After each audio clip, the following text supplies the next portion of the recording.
Thank you for tuning into the GSMC Soccer Podcast brought to you by the GSMC Sports Network. We have a great show for you today. We will be covering Real Madrid defeating Borussia Dortmund 2-0 in the Champions League final. England and Germany will discuss their friendlies, not really the games, but rather, the performance and the implications, this has on their form entering the Euros. Discuss some legacy implications of the Champions League final. React to Mbappé, confirming his transfer to Madrid. And make sure you stick around for the end of the show where I'll be reacting to some of the top headlines going on in the football world. Before we start, I'd like to ask that you like and follow the show. Also, we get a number of questions that come in during the show, so to ensure that your questions get read on the air, I ask that you use the tips and donations link at gsmcpodcast.net with your questions. This puts your questions at the top of the list so that I can see it, and it also really helps the show. Again, the link is gsmcpodcast.net. We gotta start off with the main story of the weekend. Yes, later on we're gonna discuss what happened today regarding Mbappé, but this was the main thing that happened this weekend. Real Madrid, they win their 15th Champions League, more than double the second place team in terms of most Champions Leagues, with AC Milan having 7. They have now doubled the second place team at +1. Remarkable achievement for this remarkable club. But when we discuss this game, it's a game that honestly was within that first 60 minutes or so, 60 or 65 minutes, completely one-sided. It was domination by Borussia Dortmund, who just completely, especially in that first half, just outclassed Real Madrid in terms of performance on the pitch. But their problem was their finishing, not being able to get the back of the net. They created many opportunities. They got the ball out wide a lot to Madsen and Ryerson, who played in balls. No Dortmund player could get on the end of it. They had so many opportunities. They created so many chances. Adeyemi had an opportunity early on. Füllkrug had one, even though he might have been offside. Just plenty of his name Julian Brandt also had an opportunity early on. Many opportunities did this Borussia Dortmund team have to, honestly, based on the performance on the first half, you really could have, it really should have been 2, maybe 3-0. Just the way how one-sided that first half was. It was domination by Borussia Dortmund. Real Madrid, they just looked out of it. They really did, They, number one, they couldn't retain the ball for long stretches. They were passing it side to side, but nothing going forward. But number two, whenever they were able to attack and they lost the ball, they just looked in huge danger on the counter. Like huge danger. Even off their own corner kicks. They would have corner kicks and Borussia Dortmund would clear it to the first man, and the first man was on the break. And you saw with players like Adeyemi and Sancho going full on. I thought Füllkrug in that first half, his ability to play back to goal, he was very, very good in terms of the general play, but his finishing was not there. And I said before the game, for Borussia Dortmund to have any chance, 2 things needs to happen with Füllkrug's performance. He needs to play good with his back to goal, which he did. I thought he played, especially in that first half, I thought he was excellent. I thought he did a good job of retaining a few long ball opportunities for Dortmund that led to, attacks. But the second thing that I said is he had to be clinical. And he was not clinical. He had missed a glorious opportunity to hit the post. And, there was a lot of balls played in by Ryerson. It's on the right-hand side. Few for Madsen, but a lot, especially in that first half, a lot of balls played in by Ryerson, low crosses. And, he just wasn't at the right place at the right time. And, again, you don't take advantage of your chances is what's going to happen. Now when, as Borussia Dortmund dominated the game, go in and out, the way that they were playing, how beautiful they were playing, it just seemed, as a person watching it from a neutral point of view, it just seemed more demoralizing as the first half went on. Because, honestly, once the first half ended and Madrid were able to escape that first half, because they escaped in that first half. once they were able to escape 0-0, there was nowhere else for me, there was no way I saw Borussia Dortmund had any chance, because they needed to take some sort of lead, in my opinion. Maybe a multiple goal lead. I think they would have needed like a 3-goal lead to win the game, which they could have. They had the opportunities. They did. You cannot argue that. They had the opportunities, but they weren't clinical. They were not clinical. And if they make it 3-0, man, we were talking a whole different game. Real Madrid, they just really struggled in that first half. On the counterattack, they looked so weak in the counterattack. When they had the ball, there was no real cutting edge. In that first half, Vinicius, he was lively in a little bit in certain areas, but not in the dangerous areas. Rodrigo was nowhere to be seen in that first half. Jude Bellingham, he didn't really get on the ball. He was kind of drifting in that first half. Real Madrid couldn't get a real foothold into the game, even when they had the ball, which they controlled possession throughout the game, almost at 60% possession. But when they had the ball, and especially in that first half, it was just side to side, just simple ball retention. But when it comes to dynamism, there was none of that from Real Madrid.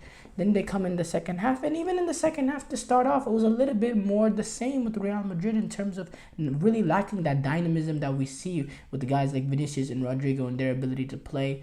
And Borussia Dortmund kept feeding off that, and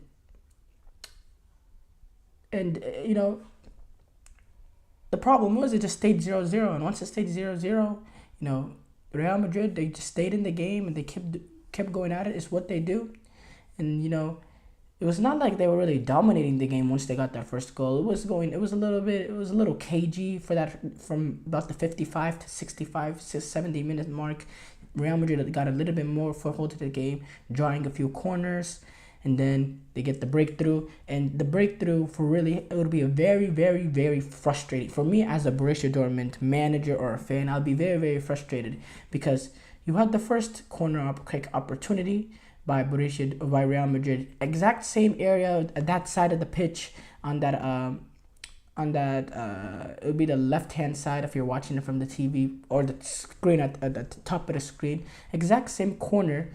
From that exact same area, the ball gets pinged in. Carvajal makes a near post run, exact same thing, and he slightly misses it. 5 minutes later, off of by the way, another frustrating aspect of it is the fact that Valverde takes a shot and that ball is going miles wide, and it just happened to ricochet off Maatsen. That ended up being another corner kick opportunity. But that corner kick opportunity, they run that exact same thing with Dani Carvajal making a near post run. Keep in mind, Carvajal, probably the shortest player on the pitch, he makes the near post run. He makes the 1-0, and it's just like you see they quickly cut to Edin Terzic after that goal, while Carvajal is celebrating, you can see Edin Terzic in the back. He has his hands up in frustration. It's the exact same thing that happened, and that's just frustrating. You have to make adjustment after that first opportunity. You have to make an adjustment.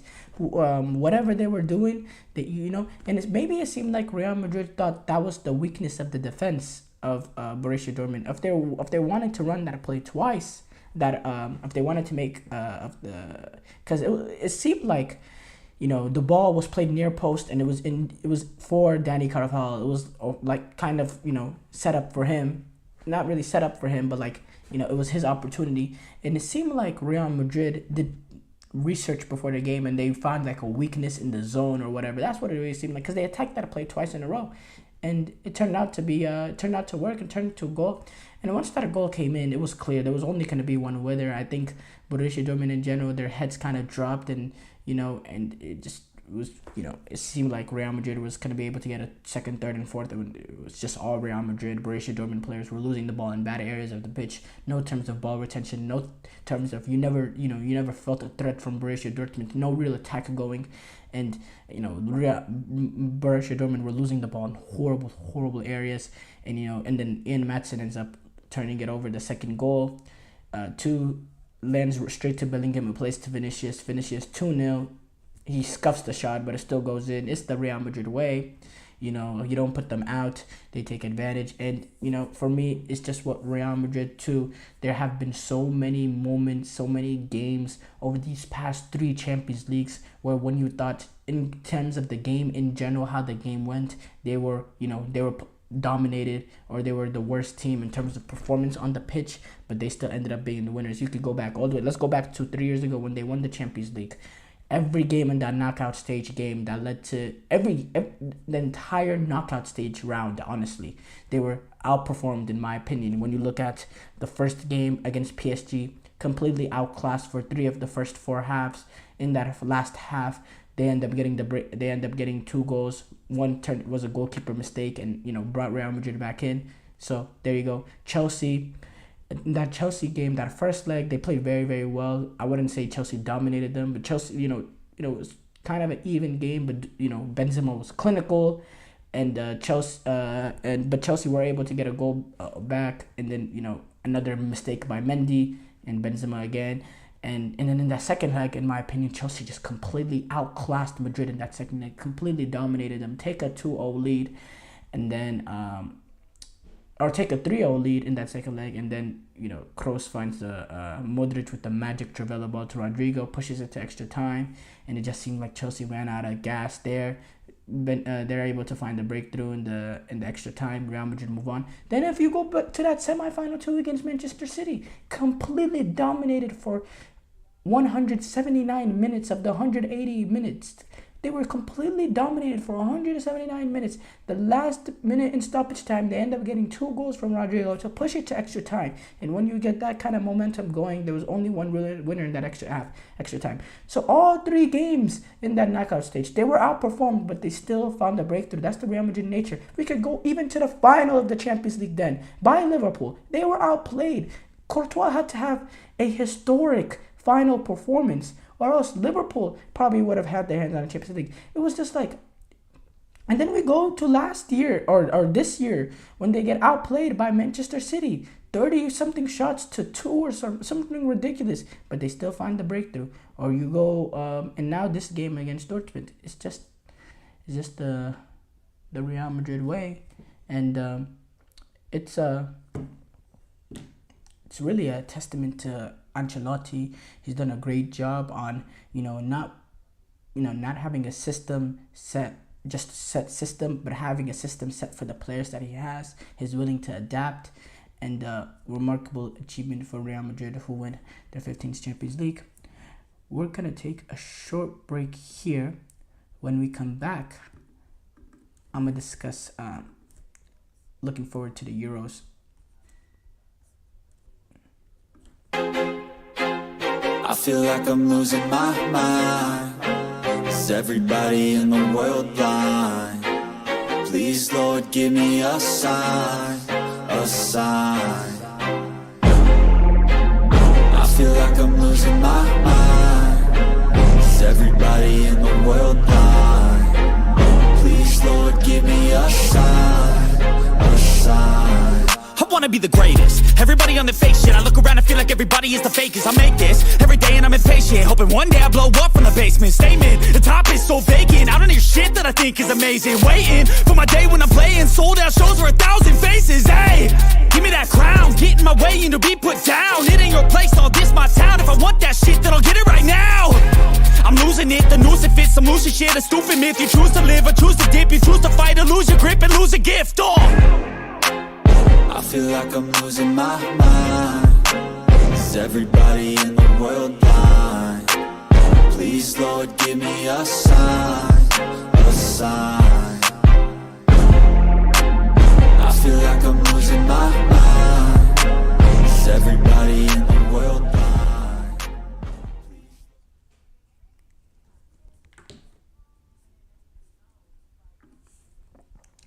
Before the break, we discussed the reaction to Real Madrid defeating Borussia Dortmund 2-0 in the Champions League final. It's now time to discuss England and Germany. They had their respective first friendlies in preparation for Euro 2024. England were able to defeat Bosnia and Herzegovina 3-0. Germany drew 0-0 to Ukraine. They played the friendly at in Germany, which is, they're going to be playing in Germany all at European Championship, so it makes sense. But yeah, two Euro potential contenders playing, their first, preparation games for the European Championship. Well, we'll start off with England, honestly. England get a 3-0 win over Bosnia Herzegovina. Cole Palmer, Trent Alexander-Arnold, Harry Kane, them being able to find the back of the net. England really starting off this game was kind of a B team lineup, to be honest. When we see, the only players that I think is probably going to start that first game against Serbia is Jordan Pickford and Trippier because of the weakness of that left back position. Maybe, I think Cole Palmer, maybe he has an opportunity, scoring a goal on his debut, by the way. Maybe he has an opportunity to get in there. But yeah, Trent Alexander-Arnold, he played here in the midfield. There's a lot of doubts on whether or not Gareth Southgate will actually play him there. He has no shot at right back with Kyle Walker being there, because Gareth Southgate, him being a more pragmatic manager, he's gonna want the better defender there. And so you could tell this was more of a B team lineup and more of a game that really, for him, it's more of a game for Gareth Southgate, it's more of a game to decide which of the preliminary players. There's a few guys that he has to cut. That's really what it is here. I don't blame him. Honestly, I think they should prepare a little bit more with the first team, because you have a short amount of time. But you got some players, just coming off the end of the season. Maybe he wants to give them a little bit of a rest. And he can go full on whenever they play. I believe they take on Iceland in their last preparation game, which will be in 4 days, 9 days before their first game against Serbia. And the main talking point is Trent Alexander-Arnold and whether he gets into the midfield, which I don't see that really happening, because I think Jude Bellingham and Declan Rice, those two for sure, right? And then third option, if you want to play a little bit more of a footballing midfielder, you want to have a composer there, someone who has footballing ability playing alongside them, but also can fit that midfield role. You'd probably play Kobe Mainoo, a connector. I think he'd be very good in that role. Or if you want to go a little bit more defensive and get a little bit more work rate into that midfield, somebody that can cover more ground, you play a guy like Conor Gallagher. But Trent Alexander-Arnold, I think you take away a lot of what he does best, his ability to play in the cross. Obviously, in midfield, he can pick out passes. He has that ability too. But his greatest ability is his ability to have the capacity to go, to go box to box and to put in wonderful crosses. And you don't really get that side of him in midfield, even though I think he could still be a very good midfielder. It's just on, if you play him, Declan Rice, and Jude Bellingham, Jude Bellingham, yeah, he puts in work rate, but he wants to, join into attack. Declan Rice, he started off as a 6, but if you see him with Arsenal now, he plays a little bit more, he plays as an 8, more in an advanced role, and you see sometimes a little bit, he could, he has the potential to play 6, but he does like to drift forward. So maybe one guy that was willing to, Kobe Mainoo was a guy that would be willing to sit in under them. Conor Gallagher, yes, to an extent, even though he's naturally more of a, more, but he, just based on work rate, he can, play that out. But Trent Alexander-Arnold, I don't think that's his, he's not a particularly good defender. In fact, if he was, he would be the right back. So, I don't really see him. That was the main talking about regarding this game, so I don't really see him. Now the thing is with Cole Palmer. Cole Palmer, he scores a goal in his debut. He scores a penalty. Is there a way he can get to that lineup? So if we assess the attacking options with Harry Kane, I believe Harry Kane, Saka, Foden, I don't see how that changes. Don't see how that changes. There is thoughts in bringing Foden into midfield and playing Foden, Bellingham, and Declan Rice. Now, I think when you're going up against, I believe England, they take on Slovenia. Maybe if you take on Slovenia, you can get away with that. But going up against teams with proper midfielders, doesn't, they're too open. That midfield is too open. No real defensive guile there. Three more there's no real six there. And yes, Declan Rice has that ability, but again, he he played more of an 8 this year. I just think that a midfield against the topper teams, they'll get ran over, and I think you need to bring in it's just too much of an attacking midfield. They'll really get torn apart in that game. So I think Phil Foden is locked into that winger's position, and I think Saka as well, and Canada. I don't. Cole Palmer, I think he's that wild card, someone you can bring in with 20-25 minutes to go. Maybe if you're chasing a goal lead, he has the capacity. He's shown his ability to score a goal. He came off the Community Shield final. He came off the bench to score a goal to push that to extra time. He has that, he has that nature to him, Cole Palmer, and I think he can have a real impact on this tournament in not being starting. And he could also, come in that first game against Serbia, be very, very important. And he could potentially earn his way into the starting lineup, because I don't think Saka should be guaranteed. I think Saka has his moments of weaknesses, has his moment of, not being there when it matters the most. And I think Cole Palmer, if he can come in and play very, very good, I think he's a real option. Now, playing him in midfield, I think if you don't want to play Foden in midfield, because, let's say Declan Rice and Jude Bellingham is locked. If you're not going to play Foden in midfield, I don't really see why you would play Cole Palmer either. It's the same issues with both guys in terms of them just being more attack-minded. You want somebody that can sit in front of the center backs and that's willing to do the dirty work and that has extreme work rate. And, neither of those two players will provide that for that midfield. So I think for the first game, I don't really see a real way he gets into that lineup.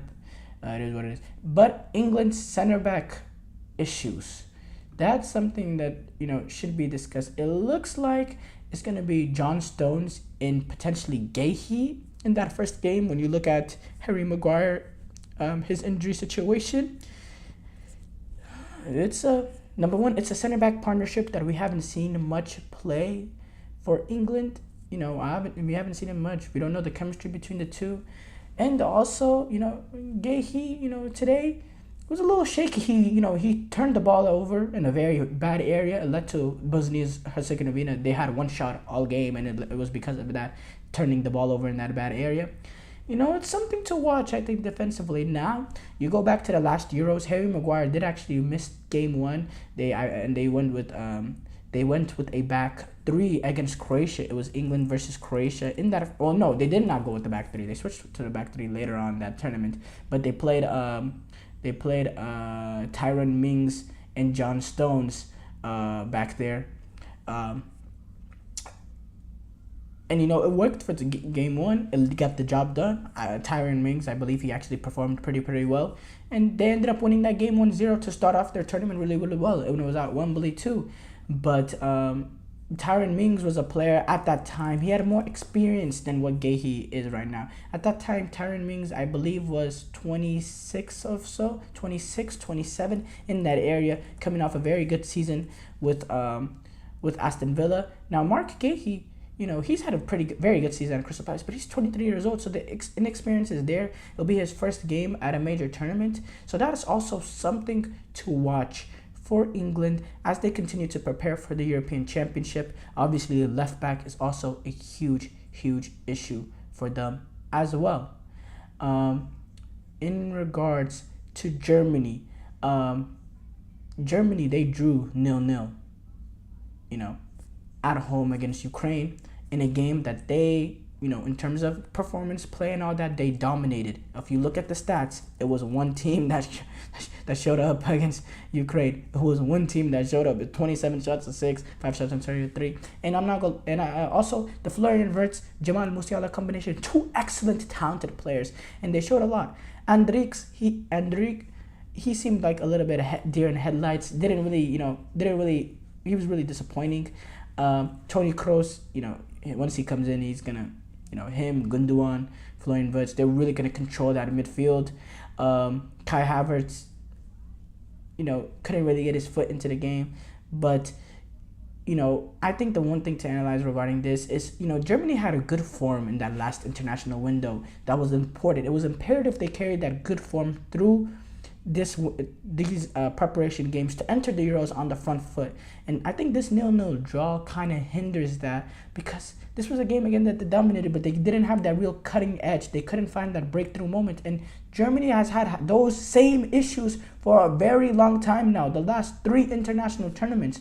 So huge, I'm not saying huge concern for Germany, but I'm actually saying this is a little bit of a slight concern. Now, the performance was good, so that is something that they should, that they can hold their eye on. But they need to be able to find a way to be more clinical, to be able to find a breakthrough in games, because, again, it's, this is the problem that they've had for a very, very long time. And we're going to discuss a little bit more, maybe tomorrow, in these next couple of days, as we prepare for the European Championship, which everybody's excited for. We're going to take a short break here. When I come back, I'm going to discuss a little bit more on the Champions League final and the legacy implications of, of what happened. Looking for your daily fix of sports talk without having to pay for it? GSMC Sports Network is available on YouTube. Just search GSMC Sports Network. Get your fix of daily sports talk shows on YouTube, absolutely free. NFL, college football, NBA, MLB, MMA, UFC, fantasy football, and so much more. GSMC Sports Network has shows running all day long, with new sports shows starting every 2 hours. Just like on your favorite cable sports channel, except GSMC Sports Network is absolutely free. Just search GSMC Sports Network on YouTube to catch one of your new favorite shows, like the GSMC College Football Podcast, Chip Shot Football Podcast, Hoops and Heels Women's Sports Podcast, GSMC Basketball Podcast, and so many more. Check it out for yourself. GSMC Sports Network, now available on YouTube absolutely free. Search GSMC Sports Network on YouTube right now.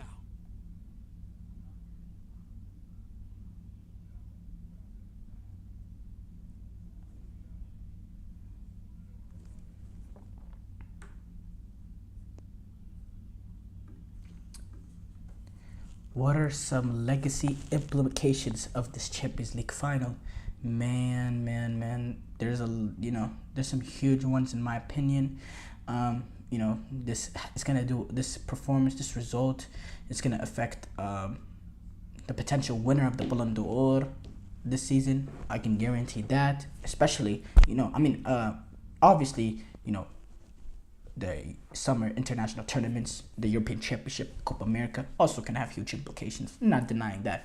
But this game, this Champions League final, this also will have huge implications, as I've shown in the in some of these past winners. And implications regarding the manager, Carlo Ancelotti. Carlo Ancelotti is a manager that doesn't really get discussed in these GOAT manager debates. You don't really see him discussed amongst, some of the top managers. You see a lot of Pep Guardiola, Jose Mourinho, things like that. But Carlo Ancelotti is somebody that's went under the radar. But if you look at his CV, it is absolutely phenomenal. What he's done in multiple leagues, in multiple leagues, is sensational. What he did at Juventus, AC Milan, Chelsea, PSG, Madrid, Bayern, and back now in Madrid again. It's been phenomenal. And he's a manager that he's shown his ability to adapt. Early in his career, he talked about how he had players like Roberto Baggio who didn't really fit the system, and he just let him go. And as he got more experience, as he went on, he started to adapt to the players that he had. The style of play that we see this Real Madrid play compared to, let's say, the first team he managed at Regina or Parma, it's completely different style of plays. He has adapted as a manager. He's a player's coach. All his former players, all players, nobody has anything negative to say about Carlo Ancelotti. They all love him. He's always been a class act. He's a manager that has so much aura on the sideline watching the game. It's just phenomenal manager. Won La Liga, won Serie A's, won League Ones, won at Champions Leagues with multiple clubs, winning 3 with the Real, or winning 2 with AC Milan, and winning 3 at Real Madrid, 5 Champions Leagues. Phenomenal achievement. He was the manager of the Real Madrid that ended up getting La Decima after having a drought of not winning the Champions League. He has a lot on his resume, and it's surprising to me, and maybe this Champions League is what might change it, but it's surprising to me that he doesn't really get into the talks of a Mourinho, of a Pep, and all that. Now, I think that one thing is, though, I think of these last 3 years of this Real Madrid team played a style of football that was more appealing, like they played like a Manchester City or something. I think he would get a little bit more credit. But for me, at the end of the day, what matters is the results. And winning 2 Champions Leagues in the last 3, or winning 3 Champions Leagues in the last 10 years, that's a remarkable achievement for a manager. And there's not many managers that can say that they have accomplished such things, in my opinion. He's a brilliant manager, managing his players, dealing with experience, dealing with stars, dealing with egos. You never see falling out within the team. You never see him falling out. In the press conference, he's always relaxed, composed. He showed his ability to defend his players from racism, like what he did for Vinicius. He gets everything correct. You've never looked at a situation and say he botched it. You never say he got out-coached in a game. He never got out-coached in a game. He's just a brilliant manager. He's won Champions Leagues as a player. He's won Champions Leagues as a manager. And I think it's time to discuss him more in the upper echelon of managers. Now, with players like Toni Kroos, Luka Modric, oh my goodness, their resumes are crazy because of what they've done at Real Madrid. Toni Kroos has won 5 Champions League titles at Real Madrid. 2016, 17, 18, 22, 24. He also won that one at Bayern in 2013. But he's won 5 Champions Leagues at Real Madrid and won 4 La Liga titles. And that's how his club career is. Just phenomenal. That's just incredible. Luka Modric, he's won 6 Champions Leagues with Madrid alone. Toni Kroos has 6 as well, but he has one with Bayern. Luka Modric was on the La Decima team. He's won 6 Champions League titles with Real Madrid, and those 6 are within the last 10 years. Incredible. These are players that have won as much Champions League. Luka Modric, he has won. Toni Kroos as well, but he did it with a different one. But listen, both of them, Luka Modric and Toni Kroos, they have won more Champions Leagues than any club in football besides AC Milan, who has 7, and obviously Madrid themselves. But everybody below the second place team, Milan, Luka Modric and Toni Kroos on their own have more Champions Leagues than every other club in the history of football. That's incredible. These players are winners. These players can get, they can get dominated throughout games, but they're still in it because of the winning mentality that they have. Vinicius Jr., he's continuing to grow a case based on what he did this season. He honestly is the best player in the world, and I think he deserves to have that best player in the world. He has been playing better than Mbappé in bigger games as well. And he has a real shot at a Ballon d'Or if he can go into Brazil and win the Copa America and bring that back for Brazil, a Brazil team that's really generally within these last year or so have really been struggling post that 2022 World Cup. I think it's going to be basically impossible to pry that Champions League, that Ballon d'Or from him. For me, it's going to be impossible to pry that Ballon d'Or from Vinicius Jr. You also have a real possibility for a guy like Toni Kroos to win it. based on what he did. Obviously, this ending his career, what he did with Real Madrid. Career don't matter, but just based on this year, being that connector, being that composure midfield. And also, I think the big storyline is if he can go into Germany and he can bring back German football, the heights, because, Germany, he's going to be looked at. If Germany make this comeback and win the Euros, when did this real comeback from how they've been suffering over the past few years start? It started when they implement Toni Kroos back in, and they immediately go on to defeat France. And then they beat the Netherlands. That's when it started, when Toni Kroos came back into the national team.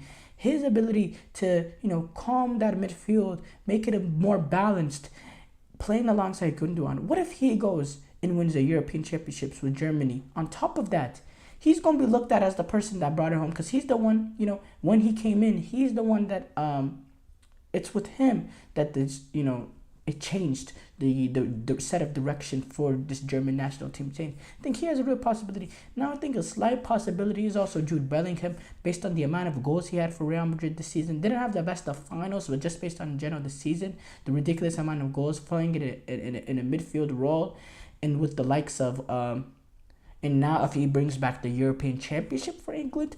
But in my opinion, this is a little bit more outside of one, and I think he'd really have to have a very strong Euros. It has to be the best player for the Euros for England, has to be the clear, and they have to win it. I think that is the way.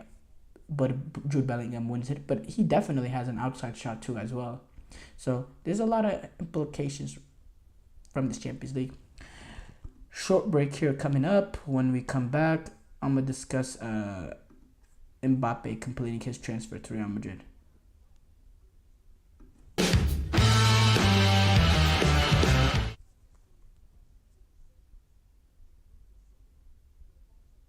For the best and latest podcasts available anywhere, go to the podcast app on your cell phone and type in GSMC. To access free content-rich podcasts on health and wellness, book reviews, sports, entertainment, relationships, social media, movies, technology, finance, and even weird news. Subscribe and download the GSMC Podcast Network's family of shows, available everywhere podcasts are found.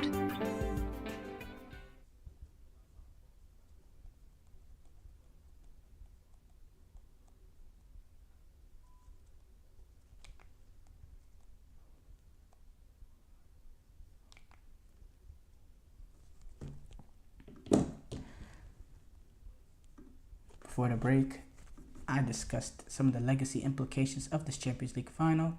We now discuss Mbappé. He has completed his transfer to Real Madrid. No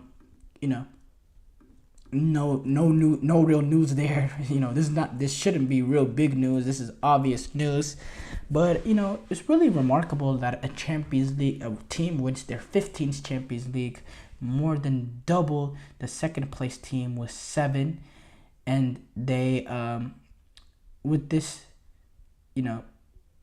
days later they sign Kylian Mbappé. Really it's really ridiculous, and it's not ridiculous, this is just football and how it works, free transfer with him. But wow. I think there's a lot of KD comparisons going on. I don't agree with that at all. Obviously, I'm not a fan of Mbappé. I've made that clear with him. There's a lot of things that he's done that's rubbed me the wrong way. I've made that abundantly clear. But I think KD comparison is a little bit different, because it's just different in soccer, with basketball having much more of an impact. And also with soccer, with football, the fact that the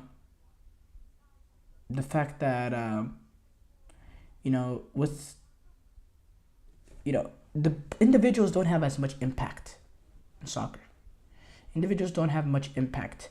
No, that's a bad thing to say. As much impact as basketball. Basketball, one star can go from here to here, and it completely changes the things. So this Real Madrid team, they already won the Champions League and La Liga this year, and then next year they could probably have a worse year than next year. But that doesn't mean Mbappé went in, made them worse. It's just how it works. Individuals don't happen to have the kind of impact that basketball players have, but they still have massive impact on the team, especially a guy like Mbappé. But yeah, the KD comparison, snake, all that is just in football. It's kind of common for a player to make that next jump up to a team, even a team that's maybe defeated them a few years back or whatever. It's just not it's just a ridiculous comparison, and there's nothing similar between the two.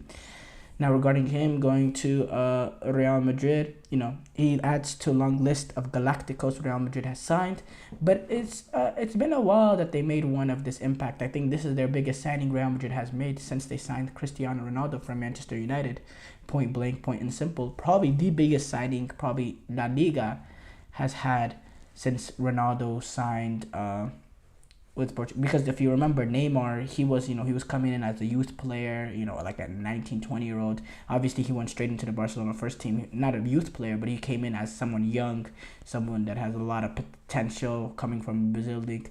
But with this Mbappé situation, is a huge signing. He adds to La Galacticos. Real Madrid love their Galacticos signings. Benzema, Bale, Ronaldo, they're all huge Galacticos. You can go back to David Beckham, Ronaldo Nazario. It's just the signing that they make, and they all end up being successful. That's the crazy thing. But Eden Hazard, he was he's the main fall off, but his situation, maybe work ethic issues probably came in there. That's just a whole different conversation with Eden Hazard. But with Kylian Mbappé, I think he's gonna come in, and it's imperative that he needs to realize that he can't just come in and think, oh, he's gonna be the boss. He has to earn his way in, because he's walking into a team that just won the Champions League, and I think there's definitely good leadership there with Luka Modric staying on, with a guy like Carlo Ancelotti. I think there's no perfect manager to adapt Kylian Mbappé into this team than Carlo Ancelotti. Now, Mbappé, he's shown his reluctancies to play as that striker position, that number 9. He doesn't, he likes coming in off that left, cutting on his right foot. But in this situation that you have with Vinicius kind of locking that area, I think it's imperative that Carlo Ancelotti, convinces him that playing that number 9 role is perfect for him and is perfect for the team. And, and I think if he plays that role, he has, he's going to score plenty of goals, have so many chances created for it. I think it's going to make this Real Madrid team even better. But if he does not want to play that role, I think it makes it tricky for Carlo Ancelotti. It makes it tricky for a guy like Vinicius and Rodrigo, because, those are two naturally more wingers. Rodrigo, he's shown he's willing to play as a 9, or he's been forced to play number 9, and he's been very, very clinical with that role too. But the problem with that is, Vinicius, he loves operating off that left-hand side, and Kylian Mbappe, we don't really see him playing on that right wing position, because, he's not naturally left-footed, and, it takes away a lot of his play, not being able to cut into his weak foot, despite the fact he doesn't have a weak foot. So where they play him and how they fit there, that's going to be interesting. But at the end of the day, I don't think that's going to be huge concern, just because I think the main concern with Mbappe is, maybe his ego getting in the way. These are a lot of players that's won now 2 Champions Leagues, and, maybe they get rubbed the wrong way of a guy like Mbappe coming in, expecting things. And I think Mbappe is not tone deaf also. I think he's really, I hope he has a good ability of reading the room and doesn't expect, the kneeling that happened from all the PSG board and, everything in that operation, the way that they, kneeled to Mbappe. I don't expect, or he's very, very tone deaf if he thinks he'll go into Real Madrid and get that sort of treatment, especially with the fact that they just won the Champions League a few days before. And I'm sure Mbappe, as a lifelong Madrid fan, watched that and knows that, these are guys that has experience, are winners, and, I'm going to have to prove to them that I'm the best player in the world. And, I think Carlo Ancelotti fitting Mbappe into the team, as that's a challenge for him. I think the real bigger challenge is the ego and, convincing him to play that 9 role, if that's what Ancelotti deems best. But I'm very interested to see how that all goes. Now, does this make the team better than Manchester City in terms of, I don't think adding Mbappe to the team makes you better than Manchester City in terms of being able to dominate a game like Manchester City. Manchester City in general is a bunch of football players that play a beautiful tiki-taka system of possession-oriented. They all are quality and class. I don't think bringing in a guy like Mbappé makes you, just a better, in terms of performance-wise, in terms of 90 minutes. Then it's not going to make them a better team than Manchester City. But what will make them too is it'll make it even harder for Manchester City to beat Real Madrid, because the way that Real Madrid plays City in the Champions Leagues, in terms of playing a low block and playing in transition, and then relying on the pace of Rodrigo and Vinicius. Well, now you're going up against Vinicius, Mbappe, and Rodrigo. That's extra pace, and that's even more. That's a huge player to deal about. It's the best player in the world, arguably, to deal about. And honestly, you look at Vinicius Jr. and Mbappe, that's probably the two best players in the world playing in the same front three. That's a lot of pace to deal with in transition. So I think it just makes them even more deadly than what they are already in transition. It just makes them even extremely more deadly. So I don't think this, question of are they better than Manchester City? No. They're not better than Manchester City. Even though, no. Look, let me reframe that.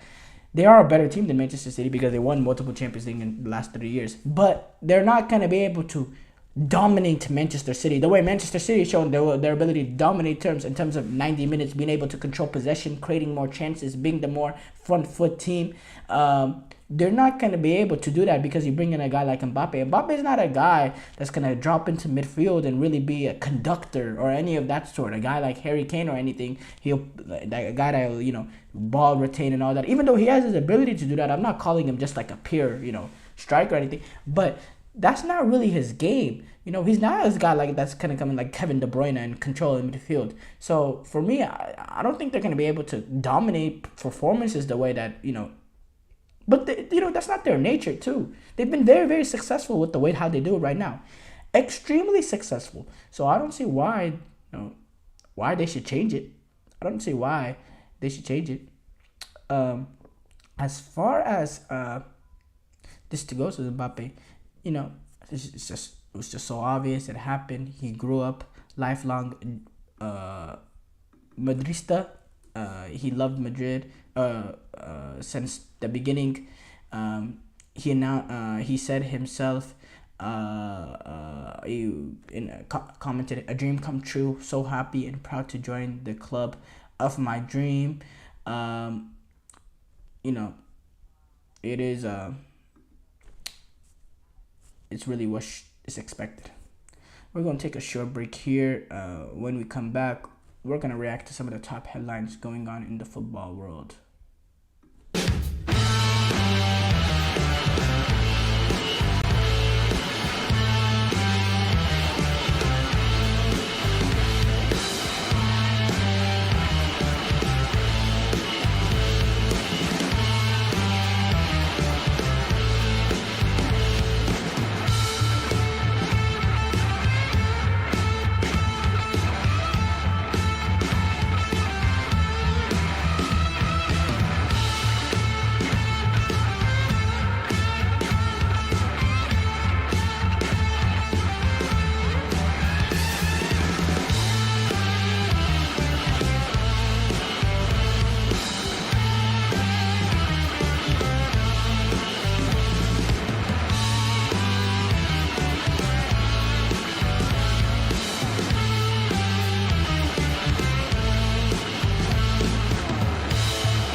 Before the break, I discussed Mbappe completing his transfer to Real Madrid.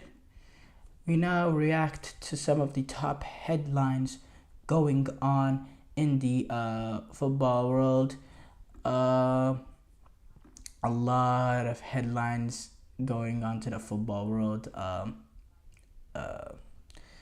Obviously the obvious ones with the Champions League final happening.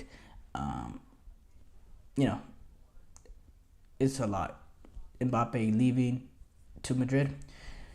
But some of these headlines that I did discuss previously. Enzo Maresca, he is the new manager for Chelsea. Like, it's not confirmed. It's been confirmed, but, Chelsea announced it, all that. He leaves Leicester City after just one season in charge. He did lead them with 97 points, and they won the championship. He brought them up. He was part of Pep Guardiola's staff, so he adopted his possession-oriented tiki-taka philosophy. He is also Italian, and you've seen Chelsea have a good history with Italian managers and Italian players as well.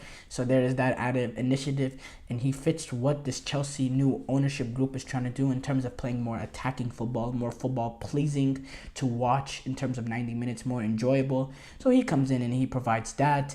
Now, when it comes to experience, oh, by the way, he's 44 years old, and his deal ties him to Stamford Bridge until 2029, with the club holding an option to extend it even for a further year. That's absolutely crazy for me to decipher, but we could do a whole another show on that, so I'm not going to really go there for now. We'll probably discuss that later on as we go. But, Maresca, he leaves Chelsea. He joins Chelsea, and he's going to adopt this more possession-oriented game. He said himself, to join Chelsea, one of the biggest clubs in the world, is a dream for any coach. It is why I am excited by this opportunity. I look forward to working with a very talented group of players and staff to develop a team that continues the club's tradition of success and makes our fans proud. Chelsea, there was reports saying Chelsea were very impressed by he interviewed and his real knowledge over the squad and his desire to coach this team and to take them to the next level. I've had my issues with this Chelsea ownership group for, y'all know my issues with this Chelsea ownership group. But at the end of the day, I think he is, I think this could be a potential good hire. It really, comes down to how much power he really has and whether or not he is just a coach, which, we got some other headlines to discuss. So that'll take well, United, they're saying their decision is coming with Ten Hag within this week. What is going on? It seems like a new football operation has came into Manchester United, and they're still run like trash. So it's made me seem like, are the Glazers still really in charge? Is this NUS group just another cover-up for the Glazers? What is this? We're going to decide this week? It's been like so long. Even if you wanted to fire Ten Hag at this point, you're inhibiting the chance of a new manager coming in and being able to have a full preseason and being able to work with the team and get into what is going on? It just makes no sense. Why are you delaying this? They should have been decided by now. It's just absolutely incredible to me. And maybe this is just a marketing move by Manchester United to kind of lower any potential backlash if they were fear of them wanting to retain Ten Hag all along. But yeah, I don't know. They're planning Sancho talks before they decide on his future after he went off on a good run in the final, reaching the final with Dortmund, playing pretty well. They're planning to talk with Sancho before deciding on his future. He had a bust up with Erik ten Hag, who his future is still not decided over either. So United, they want to speak to Sancho before they want to decide what they want to do. Jason Wilcox and the director of their football negotiations, Matt Hargreaves, are gonna talk with him before the start of the preseason. And I don't know. Move seems most likely when you look at the fact that they're probably going to retain Ten Hag after wasting so much time deciding whether or not he should be the manager or not. It seems like he is. But the problem is also with the move is he has a high wage, and United did spend a lot of money to get him, so they're going to try to recuperate some of that money back with his high wages. It's going to make it really, really difficult for United to get some sort of transfer that make them feel satisfied. And Dortmund, obviously, they want to re-sign him, but I don't think they're gonna want to pay a transfer fee and all that. They look like they want to do another loan deal, which could be possible with the fact that Jadon Sancho is tied up till 2026. But again, I don't think that's really the move that United want to do as well, another loan deal. I think they want to recuperate some money back so they can come in and immediately help the squad right now. Just based on what they had last season, they're going to want to improve. They're not going to just want to give him away for another year. So that's the thing going on. There's another conversation I want to have, but I'm going to save that for the end of the show. It's regarding France's Olympic team, but we're going to hold that off to the end. Just looking for Jose Mourinho. How did I forget this? Jose Mourinho. He has been hired as manager at Fenerbahce. Jose Mourinho, probably the manager that I love the most in terms of, what he did for Chelsea. It's just a manager I love. He's going to come in at Fenerbahce, a team in the Turkish league that has to play 3 games in the qualifying rounds to get to the Champions League, that finished second in the Super League, finishing with 99 points, but finishing second, having 31 wins, 6 draws, 1 loss, but Galatasaray finishing with 102 points. He said, this is a move for him. I think it's a good move for him in the fact that he's going to have some of the best players in the league, which he hasn't really had this kind of job over the past few years. He's never had a job where his players are within the top 2 of the, when you look at what he had at Tottenham or what he had at Roma or what he had at Manchester United, his last 2 jobs, they're players, they're players that are not at the top class of the league. Now, Fenerbahce players, in terms of the European greats, obviously nowhere near them. But in terms of the Turkish league, it's Galatasaray and them. So I think he has a real possibility of going in there and making them that team to be in the Turkish league. And he also has some sort of an outside run to make a run with the Champions League. You see what he did with Porto, with Inter Milan. I don't think Fenerbahce could win the Champions League. I think that's a little bit of a stretch, even with Mourinho. But I definitely think he can make them a team that's very hard to beat and a team that can upset some of the big teams. I definitely do. He said, Mourinho said, one of the things is I bring attention in with me. More people in Europe will follow the Turkish league. Mourinho said. He said, I'm coming to work for Turkish football, for Turkish Super League, but fundamentally I come from Fenerbahce. My wish is that Turkish football improves at every level, but if I have to raise my voice to defend Fenerbahce, I will not think twice. This was regarding an apparent reference to the club's complaint over what is called unfairness. So I think that's a good move for Jose Mourinho and Fenerbahce. Now, this is my main topic of this segment. France announced their preliminary squad for the Olympic team, and it was a 25-man squad, and it included a few overage players in that team, which was Alexander Lacazette, who was coming off of a season with Lyon, scoring. Coming off a season with Lyon, I had the number up. 19 goals and 2 assists in Ligue 1, having 3 goals in the French Cup as well. Decent season for him. Not in the Euros, so a good, that's a good kind of player to bring into the setup. He also brought Jean-Philippe Mateta, who's had a very good season as striker for Crystal Palace. He brought him in the squad, 26-year-old. My thing with that is bringing in 2 overage players at the same position. Maybe you can bring in a guy like in the midfield that can control the game more, but maybe he wants to go with more 4-4-2 and have 2 target mans. I don't know. Obviously, it remains to be seen what Thierry Henry wants to do. His 22-player list will be announced on July 3rd. This is the original 25-man preliminary roster, so he's going to drop 3 players. And, it has, despite the fact that they were not able to get Mbappé, which I have a huge problem over, but I'll discuss that a little bit later. Despite not being able to get Mbappé, I still think this is a squad that's heavily favorites to win the Olympic Games, especially playing it at home. With the goalkeepers, you have Lucas Chavaler, Guilherme Rustus. Okay, hold on. I'm not going to read this entire squad, but I am going to read some of the bigger players. With the regards of Bradley Barcola from PSG. He's going to be in the Euro squad, actually. Michael Olise from Crystal Palace, Alexander Lacazette, Matthias Tell, Jean-Philippe Mateta. As attackers, that's a great attacking array for the Olympic Games. Warren Zaire-Emery from PSG. These are brilliant players.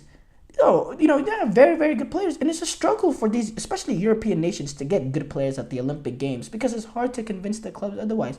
But I think the French League have done very good. I've been very, willing to help out Thierry Henry and his Olympic team. He wasn't able to get William Saliba, which is disappointing for him, especially, he is an former Arsenal great, so, maybe he thought the relationship he had with Arsenal would help him. He's not able to get William Saliba. But the thing I wanted to discuss is, I don't really think clubs should really have a real obligation to deny players from joining the Olympic teams, to being able to be on the Olympic stage playing for their country. I don't think clubs should have that right, because I think Olympics is such a big stage, and I think football at the Olympics, despite what people say, I think it's a good showing for the sport. And it's just really disappointing for me that FIFA don't go in there and mandate that as part of the FIFA calendar, as part of the international calendar, as part of the mandatory dates that clubs have to release players if they're on the squad, in my opinion. But that's a whole longer topic for another day. We're concluding the show there. Thank you for tuning into the GSMC Soccer Podcast, brought to you by the GSMC Sports Network. Your support means a lot to us, so please remember to subscribe to the show and leave a positive review. It really does make a difference. I ask that we also invite you to follow us on Facebook, Twitter, TikTok, and Instagram for more content and updates. Thank you once again, and have a wonderful, wonderful day.